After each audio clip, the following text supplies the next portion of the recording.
Many say it takes a village to raise a child, and one professor says it also takes a village to learn a language. And that is precisely why he sought to set up a Korean language village by a lake in the woods. So how exactly was this village founded? What is the appeal of the Korean language and its culture? And what can be done to better promote the language beyond its borders?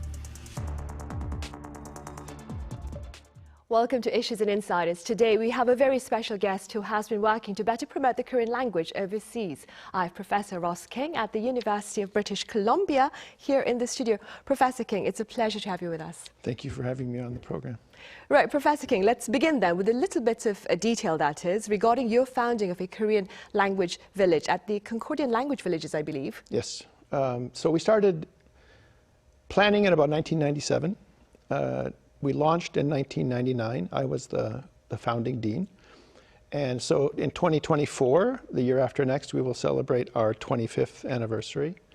And at the time, the Concordia Language Villages have been going since 1961, so more than 50 years of experience in immersion education. And they had already added Japanese and Chinese in the 1980s. And they were thinking, it's time to do a new village. What should we do, Arabic or should we do Korean? And then they stumbled across me, and I say that because I had actually been at the villages as a child for almost 10 years in the 1970s. What language were you learning back then? So I was doing Russian and German and Spanish. I spent all summer village hopping and had been on staff at Russian and German. In any case, they found me, and I was at that point an assistant professor of Korean, and they sort of twisted my arm. And then we launched it, and the whole idea was to provide a space for learners of Korean ages 7 to 18, who otherwise have really no place else to go. And by that I mean non-heritage learners, learners with no prior exposure to Korea. Koreans in the United States do have some options in terms of learning the language, but if you're non-Korean, where would you go? And there was no such space, and those kind of spaces are still few and far between, and so the idea was to provide that kind of a space for kids across the United States. So we launched in 1999. I led the program until 2014, I think. Currently it's run by Daphne Zur, who is professor at Stanford University in Korean literature. And we're in the middle of building a new permanent site. Right, I see. And how popular is the Korean language village, would you say? Depends how you want to measure popularity. We're turning away villagers. We've been turning away villagers since, at least 5-6 years. There just aren't enough beds. We don't have enough space. And this is true right across North America for most language programs, whether at the collegiate level or at the K-12 level. Korean enrollments are very popular. We just can't handle the demand. Having said that, that doesn't mean that we're anywhere close to something like the numbers for Japanese or Chinese, but it is a really kind of positive trend. Right. Do you suppose this trend has been fueled by Hallyu, perhaps? Well, it's not perhaps, it's absolutely for certain that K-pop and Hallyu are responsible.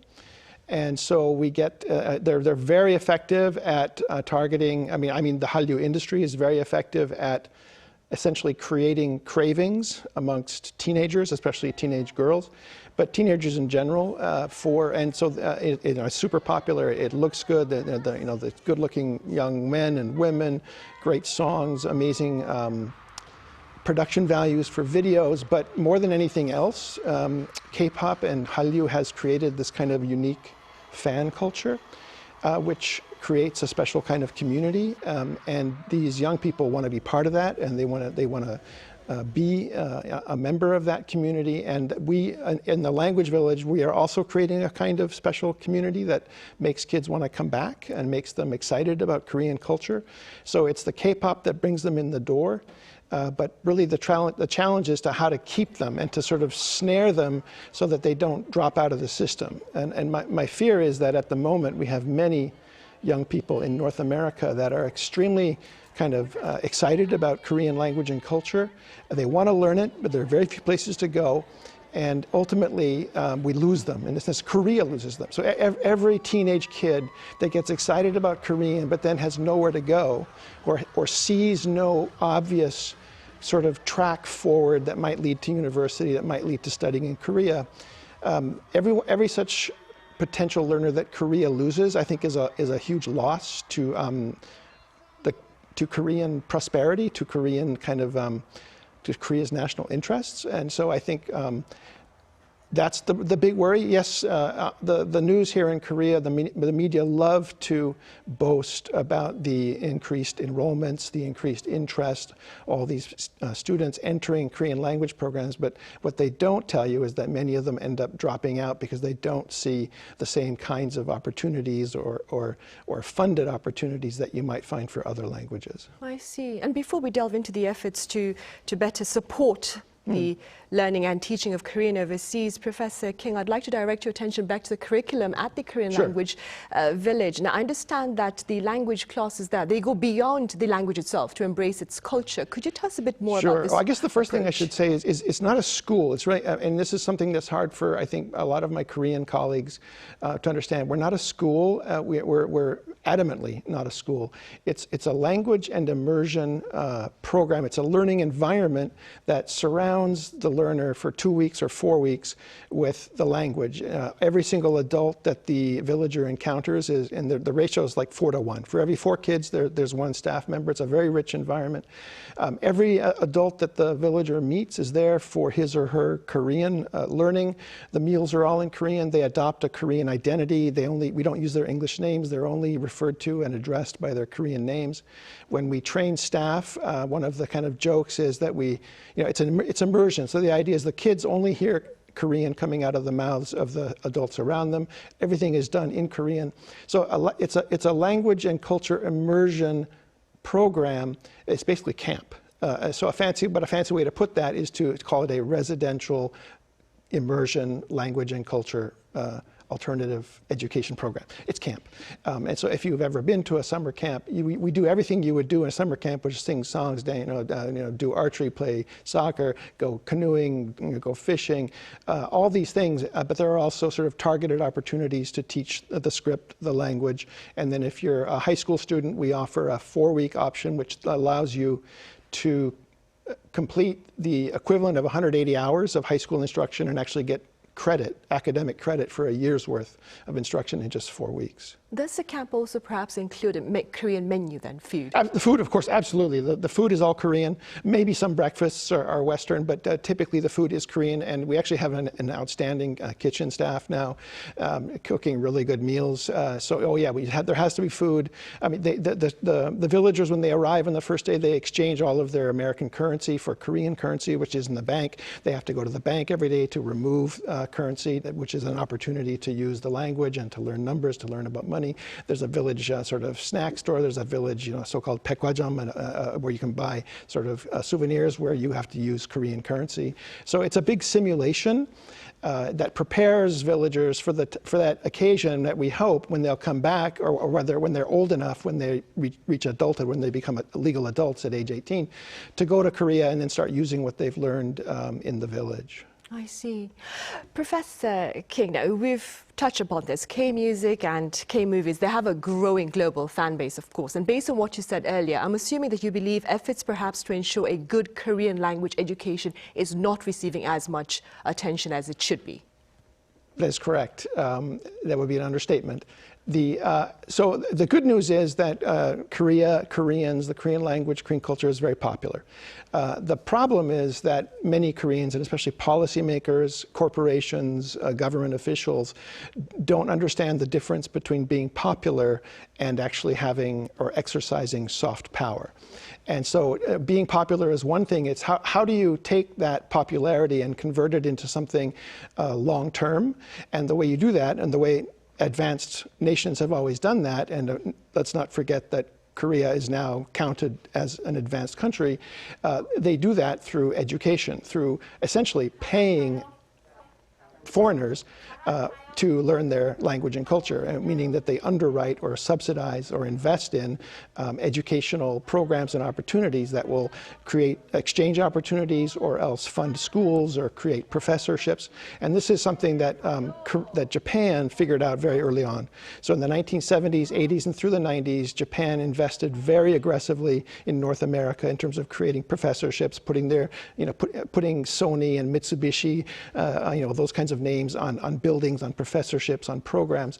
And this is where Korea is, naturally it's behind because they started later, but they've also been, I think, too complacent. So the government does a bit. We have something in Korea here called the Korea Foundation, which is under the Ministry of Foreign Affairs, and they're essentially the counterpart of the Japan Foundation in Japan. But they have a really minuscule budget. They really do not spend even a fraction of what Japan was doing already 50 years ago. And to give you an example, this network covered in great depth the sort of really appalling incident where a law professor at Harvard had written a paper about comfort women and made the claim that these were, in a sense, salaried workers. Well, if you dig a little deeper, that particular professor was the Mitsubishi professor of Japanese law at Harvard, and that was one of the positions that was created back in the 1970s with investments, with a gift from the Japanese, well, from Mitsubishi at that point. We don't have anything like that in Korean studies. There are no chairs in Korean studies around the world that have the name Samsung or Sony or CJ or Hyundai on them. And in fact, if I would say most people outside of Korea, there are millions of people who don't realize that Samsung and CJ and LG and all, that these are Korean companies. And so and how can Korea kind of put its name out there and promote its own culture if its own sort of captains of industry are hiding their Korean identity? So I think that has to change. So essentially we need more efforts made by the government as well as the corporate sector to perhaps Well, boost. so the government needs to basically give more money to the institutions that they've already set up, because the Korea Foundation knows what it's doing, has good people, has good programs, but just a minuscule budget. So, maybe increase their budget by tenfold would be nice. But then the Korean industry really needs to get involved. And so the obvious names are the ones I just gave, but more than anything, it's the entertainment industry. They are the people that are creating these cravings amongst young people, and that's what's fueling this drive, this rise in interest and enrollments. The problem is that it could disappear at any moment in time. So Japan made all these investments in the 70s, 80s, and 90s, and then, if you'll recall, the Japanese economy tanked, and J-pop also tanked. J-pop probably peaked in 2007, but Japanese remains hugely popular in North America. It actually has way more enrollments than Chinese, which you wouldn't expect, and that is because they had already put in place an infrastructure and an ecosystem which could survive on its own, even if things went south with the economy, even if J-pop, sort of didn't turn out to last very long. And I think once Pokemon Go died, that was kind of the end of it. But for Korean, if things went south, if K-pop went bust, that would be the end of it. What we have now is extremely fragile. And and as I say, we're turning away students as it is because we don't have the resources, we don't have the programs, we don't have teachers. So where I teach now at the University of British Columbia, we've been trying for the last 3 years to hire a new instructor in Korean, but we've failed 3 years in a row because everybody's trying to hire instructors of Korean. And so, this is where, this is essentially, these are missed opportunities for Korea as a nation trying to kind of make its mark, in what is a really competitive international marketplace where right now they're really popular. The other thing I would say is that it's kind of a golden moment right now, a golden opportunity for Korea, maybe the next 10 years. Because you would think, Korean's going to get kind of clobbered by, Japanese and Chinese, these bigger languages, when in fact, as I mentioned, Japan is kind of already starting to decline in its enrollments, although it has this infrastructure in place. And students now, at least in the United States and Canada, are really nervous about making a long-term commitment to studying Chinese because of what's happening in China with increased authoritarianism and with the new, President for Life Xi Jinping, human rights types things. It's a scary place for a lot of students. So this is a really good time for Koreans and Korean to kind of make their move. And so far, we're not seeing those kind of long-term investments either by the Korean government or by Korean industry in terms of investing in education, which is the investment you need to turn popularity into soft power. Right, of course. In related matters, Professor King, I'm going to direct your attention now to the Korean language itself, actually. Sure. Simply speaking, Professor King, is Korean a tough language to master? Absolutely. but it's all relative. So it's not any more difficult for me as an English speaker to learn Korean than it is for a Korean to learn English. But the difference is that the Koreans learning English start at a very young age, and they're exposed to it, because it's English. With Korean, if you start like I did at university at age 19, in some ways it's too little, too late. And so this is why the language village idea is so important, because it gets kids excited at a young age, when they're most like sponges and are going to soak up a foreign language. And then the point in the village is not how many verb forms did you learn, how many new endings did you master. It's, are you going to come back next summer? Are you going to come back the summer after that? And so for us, 5-year villagers, even 10-year villagers are quite usual, quite normal. And then when they go to university, are they going to base their choice of university on whether or not there is a Korean studies program or a Korean language program, at least, where they can then start learning Korean, and then maybe go in their junior year, go on up on exchange and spend a year at Yonsei University or whatever the university is. And so we're looking to create lifelong learners, and so it's a very long-term kind of project.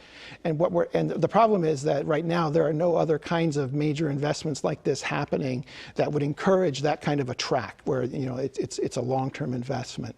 So to come back to your question, how difficult is Korean? It's in the same group of the sort of most difficult or most time-consuming languages for English speakers to learn, which includes Japanese and Chinese. So it's no more difficult than Japanese or Chinese. But the infrastructure for learning Japanese and Chinese is so much better. They've got so many more years of experience doing it. The textbooks are better. The instructors are better. There are more programs. And so in the case of Korean, I think maybe now in North America, you might have 140 schools that are teaching, universities that are teaching Korean, and maybe 30 of those have offer a major program in Korean. But for Japanese and Chinese, the number of major programs is at least 3 times that. And then the other statistic that I find quite fascinating is, this came out a few months ago. Duolingo, the app on your phone, had 10.7 million registered users for Korean as of October of last year, which is an astounding number. And I think it makes it one of like the 2nd or 3rd most popular language they have. But then you compare that with how many students enrolled in university language courses last year in North America, and it's about 15,000. So there's a huge disconnect between the kind of demand that's out there and the sort of ecosystem that's able to support it. Right, the supply then is insufficient. Yeah. Professor King, on a personal note though, what fueled your own interest in the Korean language? As I mentioned before, I myself was a village hopper at the language villages, and that's where I learned Russian. And I was on staff at about age 18 at the Russian language village, and we were complaining one day to the dean of the village, who was a very accomplished speaker of Russian and an excellent teacher of Russian. And we were saying, Russian is so hard, when's it going to get easier? At which point he said, and this kind of stunned me, and I'll always remember this, he said, well, you guys think Russian is difficult? You should try Korean. At which point, and none of us had known this, he had been trained in the Defense Language Institute. He was in the Air Force, and was actually really quite good in Korean and had done all the training, but then left the Air Force and went a different direction. And this stuck in my head, so I was like, oh wow, there's this language out there that's really challenging. That was interesting to me. But then at the same time, I was attending a boarding school, kind of a fancy private boarding school on the East Coast of the United States, where every morning we would sit in assembly for 30 minutes and listen to boring lectures. And we sat alphabetically. And my last name is King, so to my left was a string of Kims, and to my right was another string of Lees, and behind me was a good friend called David Moon, and in front of me another good friend called Jinny John, J-U-H. I was surrounded by Koreans, and I came from a kind of very boring, very white town in Wisconsin. So these like, who are these Koreans? So I just, there was one thing led to another, and I got to university, and I branched out and found a way to learn it. Right. Right, I see. And stay with learning Korean. The teaching of Hanja, it's no longer essential here in Korea. Do you believe Hanja is important in learning the Korean language? Very briefly speaking. Yeah, thank you for asking that. I do. I think it is. I do think it's essential. I think that the way that Hanja education, or sinographs, or Chinese characters, whatever you want to call them, the way it has kind of fallen off the table, both for Koreans here in Korea and for foreign learners of the language, I think this is a huge disgrace and a matter of shame for South Korea. North Koreans to this day learn at least 1,000 Hanja in school before they graduate from school. And if you want to speak, if you're doing Korean at university and you're in Korean studies at least, you want to speak like your peers who graduate from a university in Korea, and they have studied Hanja. They might not be able to write them, but they know the vocabulary that is based on the Hanja. And so it's not about learning how to write them and being able to write them from memory. That's like when you learn Japanese, it's very tedious. Oh, you have to learn how to write. Koreans don't care. It doesn't matter. They have Hangul. That's fine. But you still need to know the vocabulary. You still need to know where it came from, and it's very helpful pedagogically to learn. And unfortunately, there are extremely few programs teaching Korean as a foreign language that regularly and obligatorily include Hanja at the higher levels. This is, I think, a problem. And one of the things I'm doing during this year here in Korea is preparing a new textbook for that. Right, I see. Good to know. Professor King, how popular is a Korean language and literature major at your university? Well, again, it depends how you measure. It's certainly way more popular than it used to be. We might have around 8 to 10 to 12 students a year that are majoring. So, there's probably anywhere from 30 to 40 students on campus in a year that are majoring, but of course there are far more that are taking courses in the language. So there are two different things really. There's a huge increase in demand for the language courses, and then an increased number of majors. There would be more majors if there were more obvious and better funded opportunities for these students to come and spend a year in Korea doing more advanced training. Which is something that you've been underscoring throughout this program. Finally, Professor King, do you suppose geopolitical tensions here on the Korean peninsula has perhaps also served to fuel greater interest in the Korean language itself? Honestly speaking, no. It's certainly a fact that if we're talking about the United States, the sort of the spy agencies, the security people, the military, they are very interested, and they put a lot of U.S. government money into the Defense Language Institute, the Foreign Service Institute, to train our diplomats and our spies and our soldiers. But that is completely divorced from what's fueling the interest amongst our young people. Our young people are into it, and this is, again, it's different from learners in Uzbekistan or Vietnam or Indonesia. They also are very keen to learn Korean, but there's a real instrumental motivation in the sense that if they learn Korean well, they can go to work for a Korean company. It leads to a job. But if you're in North America, that's not why you're learning Korean. It's purely based on this Hallyu, which is very mushy. It's very soft, it's very emotional, it's very affective, it's connected to identity, it's wanting to do or be or behave in a different way in the world, and Korean is cool. And so I think when policymakers here in Korea think about how to promote their language, they need to make that key distinction. What is driving, what is the motivation? And in North America, it's not instrumental. They're not doing it to get a job. Right, they're doing it because they're interested in the culture then. Yeah. All right. Professor King, thank you so much for your time and your thoughts today. Nice to talk to you. Right, well, that ends our Wednesday edition of Issues and Insiders. We return same time tomorrow with a look at Korea's space exploration. Join us then.